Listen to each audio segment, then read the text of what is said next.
Okay, so now we're going to look at the gear that's in your rehearsal room.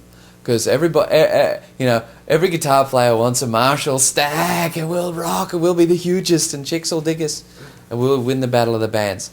But you really need to think about how the band is going to sound overall. Because you're really trying to, if you can make the band sound good, you'll look good.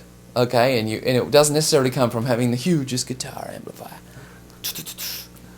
And one thing that's really important is your vocal sound, because in a rehearsal space, you're going to probably be fairly loud, and if the vocalist isn't in a situation where they can relax like guitarists can, and like you've got your sound and you're really well electrified and you've got your effects and you can kind of relax and express yourself, right? Now, if a vocalist can't do that, then your band is not going to do very well, because vocals are a part of rock and roll. They're huge. And if the singer's got to scream against, a drummer that's got bam bam sticks and a guitar player that's got a quad box in each side of the room and stereo effects, and he's standing in the middle drooling, because it's awesome fun, your band isn't going to do well unless you're an instrumental guitar band, which, probably isn't likely, because if you're young and you can't play, you'll suck, and that won't be very good. So, you need to get a really good vocal PA. Now, in the last video, we talked about looking at each other, setting ourselves up so that we get the right sound, okay? And, that we can see each other. Now we need to get good gear. You need a big enough amplifier so you can feel it physically, but not so much that you completely overpower the mix of the room, because you have to be able to hear everybody all together. That's how you can hear what someone else is doing and fit yourself in to this kind of harmonic dance, okay? So make sure you've got a really good vocal system so that the singer can relax into it and hear themselves really well, just as well as anyone else. Bass players, drummers, guitar players, they'll never have any problems hearing themselves, And if they do, they go buy another stack.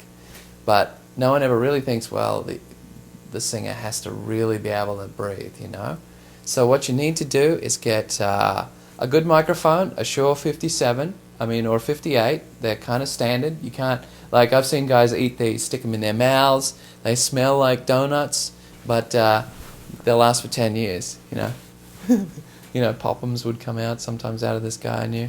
Anyway, yeah.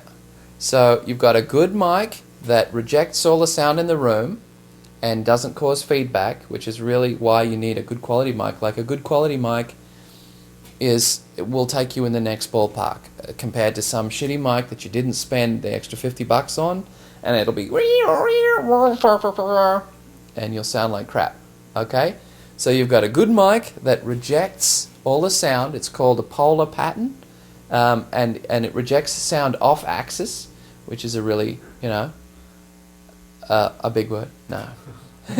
It rejects the sound that isn't coming straight into it, okay? So you've got your good mic, then you've got a nice amplifier with an EQ setting so that you can EQ the sound of your voice really well too. But I won't get into that now. And then some good big vocal monitors. What you need is monitor boxes that have 15-inch bass drivers. Okay, so that'll give you the real visceral punch of a vocalist that everyone else in the band will have. And then set up with a bit of reverb so you've got room to breathe. And you'll just discover so much more ease in doing what you do. Okay, so this video was about setting up some good gear for everybody. Okay, so what did we do? We made sure that everybody could be heard really well. Okay?